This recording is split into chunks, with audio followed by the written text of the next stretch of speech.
ตื่นเต้นน่ะเลยว่าเอากูแหละเขาจะเกี่ยมตอนฮับแล้วเรียบร้อย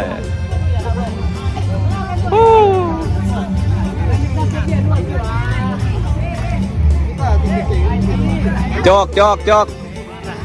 เอาหลายคนเลยจับจอกเบ้อเอาเสียกึกไปก่อนติเฮ้ยเอาซาเนี่ยโอ้ยย่างไว้ขนาดโอ้